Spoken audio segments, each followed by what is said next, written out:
She was just a number. The auction hall smelled like oil, rust, and fear. Chains rattled as a line of alien slaves stood under the bright white lights. They were weak, dirty, and silent.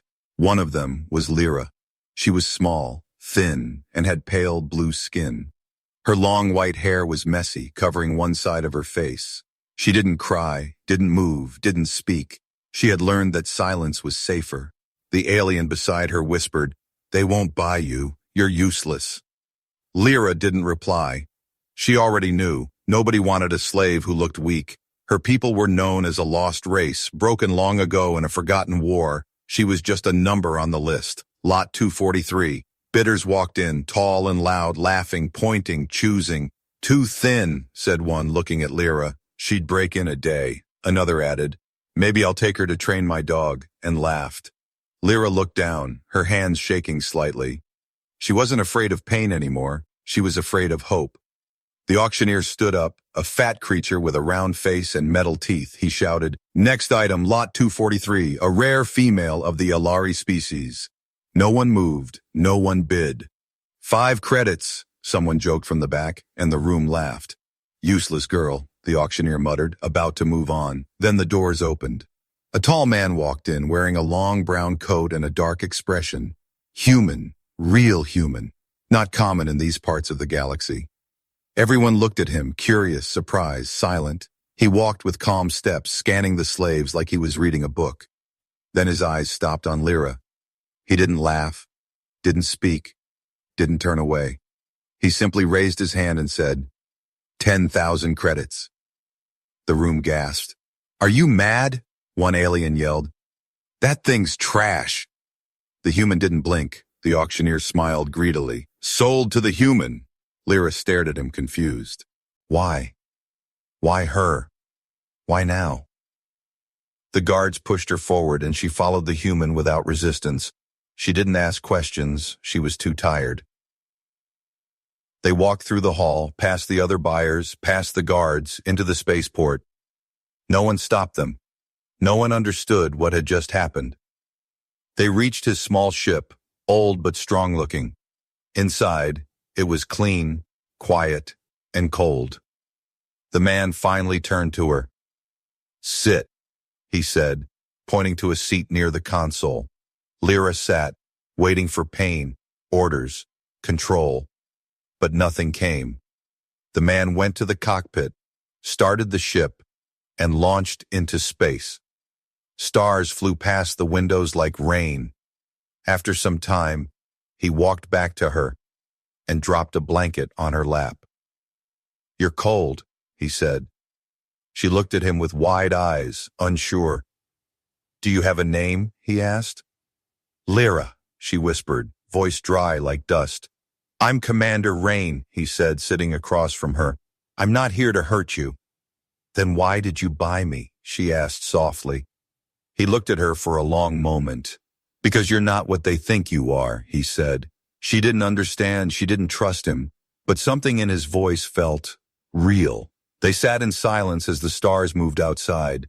Lyra pulled the blanket around her and leaned back, confused but safe for the first time in years. Rain watched her from the shadows, his mind racing. He knew who she was, even if she didn't. He had read the hidden files, the secrets from the war, the lost history of the Alari people. She wasn't just a slave. She was the last of something powerful. And now, everyone would be coming for her. The human who didn't obey the rules. Lyra sat in silence, watching the stars outside the ship's window. The stars didn't care who she was. They didn't know she had been chained, sold, and ignored her whole life. But now she was on a human ship, not in a cage. She didn't understand it. No one had ever treated her like this before. Rain hadn't shouted, hadn't hurt her, hadn't even touched her. He had given her food, a blanket, and silence. Silence was strange now. It didn't hurt, but it scared her. Rain was in the cockpit, checking the navigation system. His hands moved fast, typing, adjusting, planning. But his eyes kept checking the door behind him, where Lyra sat. She was watching too, pretending to sleep. Her mind was racing. Who is this man? Why did he spend so many credits on me? What does he want? No one buys a slave to give her freedom, not in this part of the galaxy. She remembered something her mother once whispered before the soldiers came. If you ever meet a human, never trust him. But this human had saved her, or had he just taken her from one cage to another? Rain finally stood up and walked in. He sat across from her and placed something on the table. It was a data pad. She looked at it confused. It's yours, he said calmly. I don't read human code, she whispered. He tapped the screen, and the text changed to her native Alari language. She froze. How do you know my language? She asked, voice sharp. He leaned back in his chair, eyes watching her carefully. I study things others ignore, he replied. Lyra narrowed her eyes, her hands still wrapped in the blanket. What am I? She asked, voice barely a breath. Rain didn't answer right away. Instead, he stood and walked to the side panel, unlocking a hidden drawer. He pulled out a glowing crystal, soft blue, warm light. Lyra's eyes widened. Her skin shimmered slightly, the light responding to her blood. She looked away quickly, but it was too late. He had seen it. You're not just a slave, he said, voice lower now. You're Alari royal blood. No, she said, standing fast, backing away. No, I'm not. That's a lie. You think I spent 10,000 credits for a lie? He asked, stepping forward slowly. She shook her head, tears forming. They said my people were broken. My blood is weak. They lied, Rain replied, because they fear what your kind once were. Lyra sat down again, hands shaking. Rain placed the crystal on the table and it pulsed once, strong and deep. It was real. She could feel it deep in her bones. Rain sat again, this time closer. You were born with something inside you, weren't you? He asked. Lyra didn't answer. You can feel things before they happen, can't you? He continued. Still, she said nothing. I'm not here to use you, he added, voice firm. I'm here because someone has to protect you. From who? She whispered. Rain looked out the window, as if expecting ships to appear any second. From the ones who destroyed your people, and now want to erase you completely. A silence fell again, thick like smoke. Lyra looked down at her hands, the soft blue veins glowing faintly. She hated them. They had always brought her pain, punishment, fear. Now this man was telling her it was power? She stood again, taller this time. Then teach me, she said. Rain raised an eyebrow. Teach me how to survive, she added, how to fight back. Rain nodded slowly. I will, he said, but you have to follow one rule. What rule? She asked.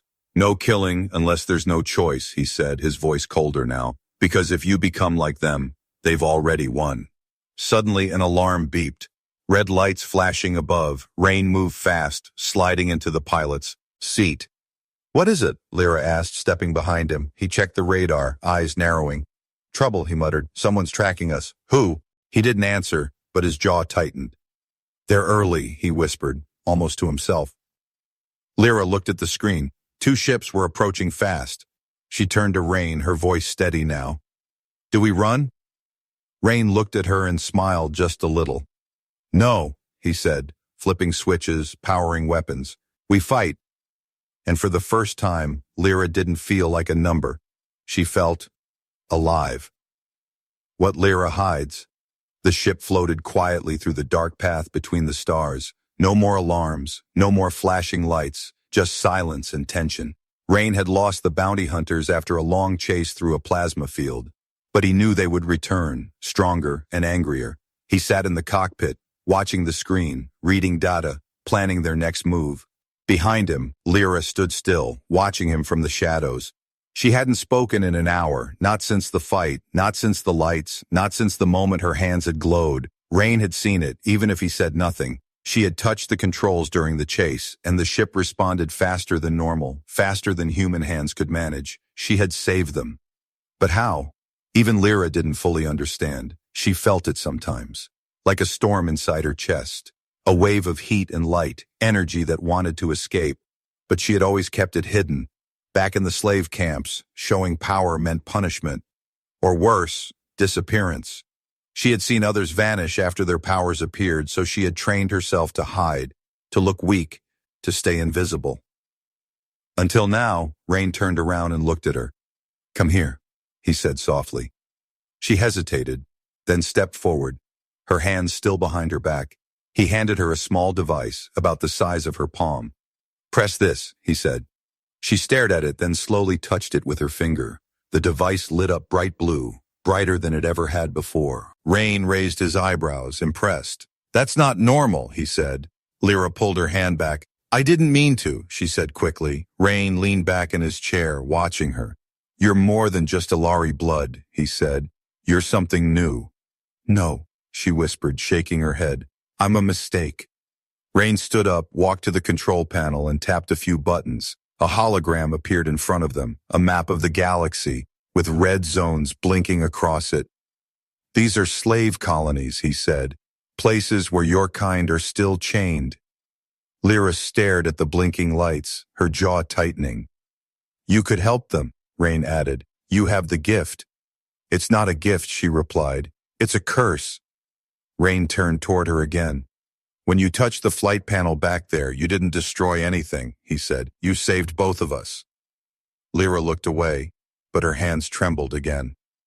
"Teach me to control it," she said, "before I hurt someone." Rain nodded. "We'll start now." They moved to the ship's back chamber, a quiet training space Rain had built over the years. There were no weapons, only focus tools. Light stones, gravity rings, mental balance pads. He handed her a crystal orb, soft and smooth. "Focus on your heartbeat," he said. "Let the orb feel you, not the other way around." She closed her eyes and held the orb. At first nothing happened. Then slowly light began to pulse from the crystal. It matched her heart exactly. Then it sped up. Faster, faster. Then the orb cracked. Lyra dropped it and stepped back, scared. "I'm sorry," she said, voice shaking. "I didn't mean to." Rain walked over, picked up the broken pieces, and smiled. "You didn't fail," he said. "You're just not ready to hold back anymore." Just then, a red alert blinked on the side screen. Rain rushed to check it, and his smile faded. "They've found us again," he muttered. "Who?" Lyra asked, stepping beside him. Rain showed her the message. It wasn't just bounty hunters this time. It was a coded transmission traced back to the Zadrak Syndicate, a powerful enemy, known for wiping out entire species in secret. They didn't want her captured. They wanted her erased. Lyra stared at the screen, her fists tightening. "Why me?" she asked. "Why are they so afraid of me?" Rain looked at her with steady eyes. "Because your people were never weak," he said. "They were hidden." He pressed another button, revealing a secret file. Inside was a document marked E-Class Genetic Subjects. Lyra saw her name, her DNA, her birth location, all classified. "You were part of something big," Rain said, "something the galaxy tried to bury." Lyra's heart pounded like thunder. She wasn't just born with power. She had been made, hunted. The stars outside were calm, but inside the ship, everything was burning. Warning lights flashed red across the control deck. The Zadrak Syndicate had locked onto their signal. 3 hunter ships were now chasing them across Sector 9. Rain gripped the controls, flying through asteroid fields at deadly speeds. Lyra stood behind him, eyes wide, trying to stay balanced as the ship shook. "They're faster than before," she said. "They upgraded," Rain replied, his voice tense. "They won't stop until we're gone." Another blast hit the left engine and the ship spun sideways. Rain fought for control, teeth clenched, hands steadied. "Hey, we can't fight them head on," he said. "We need to disappear." "There's nowhere to go," Lyra whispered. "There's one place," Rain said, "but it's not safe either." "Where?" "An old mining colony, abandoned, full of ghosts and radiation." Lyra didn't flinch. "Let's go," she said. "Better to face ghosts than become one." Rain turned the ship sharply and vanished into a storm of space dust. The hunter ships fired again, but missed. They followed, but the dust clouds scrambled their radar. Lyra and Rain had slipped into the shadows. For now, the mining colony appeared like a corpse in space. Dark metal towers floated broken, twisted pipes stretched like bones. Rain landed the ship on a crushed platform and powered everything down. No signal, no heat, no sound. They sat in the dark, listening to silence. "Why would they chase one girl this far?" Lyra asked finally. Rain looked at her, then reached into his coat. He pulled out a photo. a faded image of a young alien child with white hair and glowing eyes. "Because they did it before," he said, "and I couldn't stop them." Lyra stared at the photo. "Who is she?" Rain looked away. "Someone I failed." Lyra didn't ask more, but she understood. Rain wasn't just helping her. He was trying to fix something broken in his past. "I won't be the same," she said, voice firm. "I won't die hiding." Rain nodded. "Then we fight smart." They stepped off the ship into the dead colony, carrying only flashlights and a backpack. The air was cold and stale, walls covered in dust and faded warning signs. "Is anyone still here?" Lyra asked. "No living workers," Rain replied, "but the machines might still work." He opened an old control panel. Sparks jumped out, but a blue light flickered on. Lyra felt something deep in her chest, a strange pull, like the place remembered her. Rain noticed her pause. "You feel it, don't you?" She nodded slowly. "It's like the walls are calling." Suddenly a soft hum began. A deep metallic voice echoed from the dark halls. "Welcome back, Princess of Alari." Rain froze, staring at Lyra. "What did it call you?" "I don't know," she whispered. "I swear, I don't know." "Princess?" Lyra backed away, but the lights in the hallway began to glow one by one, leading deeper inside. "It's guiding us," she said, voice shaking. They followed the lights into a large chamber filled with ancient machines. On the walls were carvings, images of Alari warriors, ships, stars, and something else. A symbol, burned into metal, glowing faintly. Rain walked up to it. "I've seen this in hidden files," he said. "This was your people's command center." Suddenly Lyra screamed and fell to her knees. Her hands burned, glowing bright blue. "I can't stop it," she gasped. "It's coming out." Rain rushed to her, placing his hands on her shoulders. "Breathe," he said. "Focus." But it was too late. A pulse of energy exploded from her body, shaking the whole room. The machines came alive, screens turned on, ancient systems rebooted, and far away in deep space, the Zadrak hunters felt it too. "She's activated the core," one of them growled. "Send everything we have." Back in the colony, Lyra stood slowly, her eyes glowing like twin suns. "I saw something," she said, "in the light." "What did you see?" Rain asked. "A war," she whispered. "A future that's already begun." Suddenly, a noise echoed in the tunnels. Footsteps. Rain raised his blaster, pointing toward the shadows, but Lyra stepped in front of him. "No," she said, "let them come." From the dark, figures emerged, miners, rebels, broken souls hiding for years.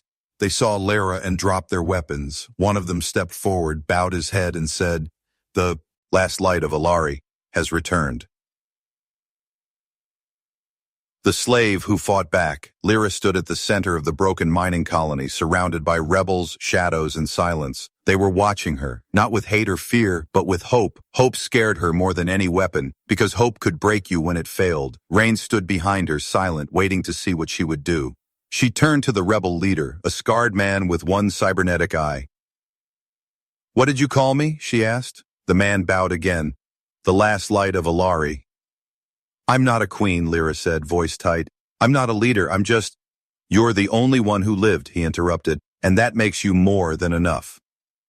She wanted to run, to scream, to hide, but something inside her refused. She had spent her life being chained, hunted, ignored. Now they wanted her to lead. Rain stepped forward, placing a hand on her shoulder. "You don't have to save the galaxy," he said. "Just start by saving yourself." Lyra looked at him, then at the rebels, then at the glowing symbol on the wall, and for the first time, she didn't feel small. She felt ready. "Then let's fight," she said, "but we do it my way." The rebels worked fast, following her voice without question.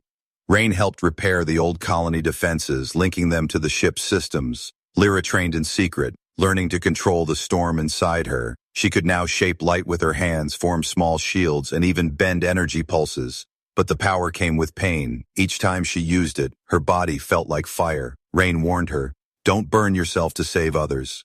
Lyra answered, "I already burned when no one cared. Now I burn for something that matters." The Zadrak syndicate didn't wait long. Within hours, 4 hunter ships arrived, weapons charged, orders clear. Kill the girl, erase the colony. The rebels stood ready, scared, but united. Rain manned the turret systems while Lyra walked to the open platform at the front gate. She didn't wear armor, just a plain coat and fire in her eyes. The ships hovered above, watching her, scanning, measuring. A voice echoed from their comms, cold and cruel. "You should have stayed in chains," it said. Lyra raised her hand and answered without words. A shockwave of light burst from her fingers, disabling one ship midair. It crashed behind the hills in flames. The rebels roared, inspired. Rain smiled. Now they know who they're dealing with. The enemy ships opened fire, and the battle began. Missiles hit the colony walls, shaking metal and stone, but the defenses held, thanks to Rain's upgrades. Inside, rebels fought back with stolen blasters and mining tools. Lyra moved like lightning, fast, focused, and glowing. She jumped from wall to wall, blasting enemy drones with beams of energy. Rain shouted into the comms, "We hold the gate, no matter what."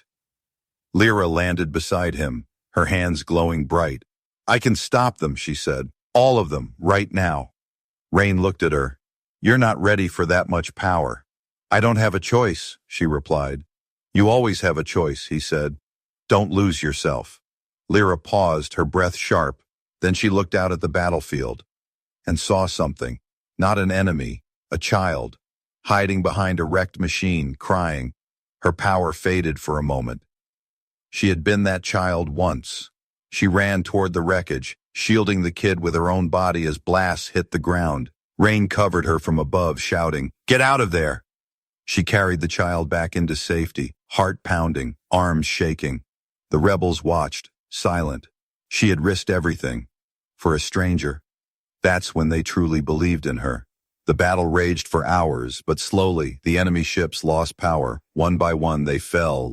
Ra stood with the rebels at sunrise, bruised, burned, and breathing hard, but alive. Rain walked over, handing her a drink. "You okay?" he asked. "No," she said, "but I'm not afraid anymore." The rebel leader stepped forward, holding a strange tablet. "It's a message," he said, "intercepted during the fight." Lyra took it, pressed play, and listened. The voice wasn't Zadrak. It was something older, colder. "If the girl awakens fully," it said, "the key will activate, and the old empire will rise again." Rain froze. Lyra looked up, eyes glowing faintly. "They think I'm a key," she said. "No," Rain whispered. "They think you're a weapon." Lyra stepped back, her breath shaking. "Then we find out what I really am," she said, "before they decide for me." Truth revealed. The colony was quiet after the battle, but inside Lyra's mind, a storm was rising. The message had changed everything. She was not just a slave, not just Ilari blood, not just a survivor. She was something the galaxy feared, something called the Key. Rain sat beside her in the old control room, watching her face. She held the intercepted tablet in her hands, reading the words again and again. "They were waiting for me to awaken," she whispered. "Why?" Rain didn't speak. Not yet. "Tell me the truth," she said, turning to him. "All of it." Rain stood, walked to a locked panel, and opened it. Inside was a black metal box, small but sealed tight. He placed it on the table, pressed his thumb on it, and it opened with a click. A projection lit up the room, showing files, maps, and DNA charts. Lyra saw her own face, labeled Subject E001. Her heartbeat froze. "What is this?" she asked. Rain looked into her eyes. "It's your origin file," he said, "and my mission." Years ago, the Ilari Empire had fallen in a war no one remembered. But before the last cities burned, the Ilari scientists had created something. A living key. Not a weapon, not a bomb, but a person. A girl born to carry ancient code in her DNA. A code that could unlock the lost armory of the Ilari. Ships, weapons, data, power, enough to challenge the galaxy's current rulers. They called her E001, and they hid her far away, erasing all records, wiping memories, destroying witnesses. But someone remembered, a secret alliance of old families, powerful and scared. They feared the return of the Alari. They feared the key waking up, and so they hired someone to find her, track her, control her. That someone was Rain. I was sent to watch you, Rain admitted, voice steady. Not to hurt you, just keep you hidden. Lyra stepped back, her face pale. You lied to me, she said, voice shaking. I didn't know who you were at first, he said quickly. Not truly, not fully. And now, she asked. Rain lowered his eyes. Now I know you're more than what they feared. She stared at him, her hands glowing faintly. You think I'm a weapon, she said. I used to, he admitted, but not anymore. Then what am I? He looked at her again, more human than ever. You're a choice, he said. You can become what they made you for, or you can become something greater. Lyra turned away, her heart breaking. She wanted to scream, run, vanish, but something inside her held firm. She wasn't a lab subject. She wasn't a tool. She was Lyra. The rebel leader entered the room holding a small, ancient device. It activated again, he said. The moment she got near it, Lyra touched the device, and it opened like a flower, revealing a star map. It pointed to a system hidden behind a red nebula. Rain stepped closer, recognizing it instantly. That's where the vault is, he said. The place the key is meant to unlock. Lyra looked at the map, her jaw tight. Then that's where we go, she said. You don't have to, Rain said softly. You've done enough. No, she replied. This is mine now, not theirs. But just as she spoke, the colony's lights flickered, then died. The air turned cold. Rain reached for his weapon, but it was too late. A shadow stepped out of the hallway wearing black armor and glowing red eyes. Lyra gasped. She knew that face. It was Commander Vec, the man who had captured her mother, the one who sold her as a child. I found you again, he said, smiling. And you brought friends. Rain raised his blaster. How did you get in? You opened the vault, Vec replied, and I followed the light. He stepped forward, slow and confident. You think she's your savior? He said, she's a weapon waiting to explode. No, Lyra said, stepping between him and Rain. I'm the fire that burns monsters like you. Vec's smile faded. So be it, he said, and raised his gauntlet. A blast of dark energy hit the wall, exploding metal and fire. The rebels rushed to defend the base, alarms blaring, but Vec had already vanished, disappearing into the smoke. Lyra coughed, eyes stinging, and turned to Rain. He won't stop now, she said. I know, he replied, but neither will we. Lyra looked at the star map again, the final point glowing like a heartbeat. It was time to finish it. Fate changed. The stars were quiet, but Lyra's heart was not. The rebel ship moved through the red nebula like a ghost, its engines dim, its shields low. Every second felt heavier. She stood at the front window, holding the star map in her hand, watching it pulse with light. Rain stepped beside her, silent, watching the same light. The vault is close, he said, but so is Vec. I know, Lyra replied. He's waiting for me. Rain looked at her.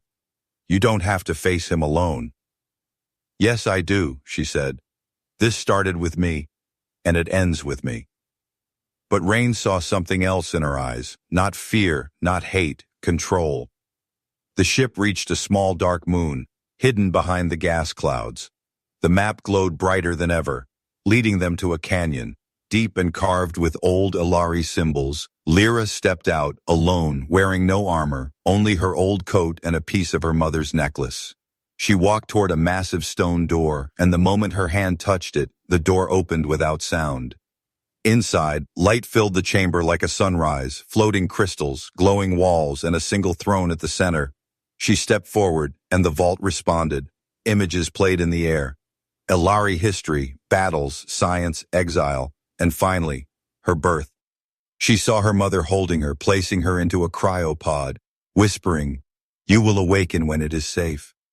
Lyra blinked back tears. Her mother never abandoned her. She had protected her. Now I understand, Lyra whispered. I wasn't made to destroy. I was made to protect. But as she spoke, the light shattered, and Commander Vec appeared at the vault entrance, flanked by armored soldiers. You finally opened it, he said, voice calm. All this time, and I win. No, Lyra replied, stepping between him and the core. You lose because I'm not what you think. Vec raised his gauntlet, energy building. You're still just a scared girl pretending to be a queen, he said. Rain's voice came through her earpiece. We're in position. We can strike now. No, Lyra said calmly. Let him come. Vec fired first, a blast of dark power aimed straight at her chest. But Lyra didn't dodge. She raised her hands and the light inside her surged like a sun. The vault responded, forming a shield around her, absorbing the blast. Vec fired again and again, but nothing broke through. Then Lyra stepped forward and released her power, not as a weapon, but as a wave of truth. Her energy reached into the soldiers' armor, showing them memories of slaves crying, of children dying, of orders given without mercy. One by one, they dropped their weapons, backing away from Vec. You see now? Lyra said, you served fear, not strength. Vec screamed in rage and charged at her with a blade of dark plasma. But Lyra didn't run. She caught the blade with her bare hand, and it shattered into light. She touched Vec's chest with her palm. No more death, she whispered. And with that, he collapsed, unconscious, his energy drained, his war over. Later, the vault opened completely, and what was inside was not weapons, it was knowledge. A library of lost science, peace treaties, healing tech, and star maps that could rebuild broken worlds. Rain entered the chamber and saw her standing by the throne. You did it, he said. No, Lyra replied. We did it. She handed him the star map, now dim, its mission complete. What will you do now? Rain asked. Lyra looked at the sky above. I'll speak, she said, for every voice that was silenced. Weeks later, across the galaxy, screens lit up with a message. A young woman with glowing eyes stood tall, her voice steady, her words simple. My name is Lyra, child of the Alari, she said. I was born in chains, but I choose freedom, not just for me, but for all. Her message reached colonies, slave ships, rebel bases, and even council chambers. A spark became a flame, and the galaxy began to change. Rain stood on the edge of a quiet planet, watching a new city being built by free hands. Lyra walked up behind him wearing a simple cloak. They still don't know what to call me, she said, smiling. He turned to her. They'll figure it out. She nodded. I didn't change the galaxy alone, Rain smiled, but you gave it a reason to believe. She looked at the horizon, eyes calm. You didn't just change my fate, she said. You helped me choose it. And with that, she walked forward. Not as a slave, not as a weapon, not even as a queen, but as Lyra, the girl who rose, the girl who was never just a number. The end.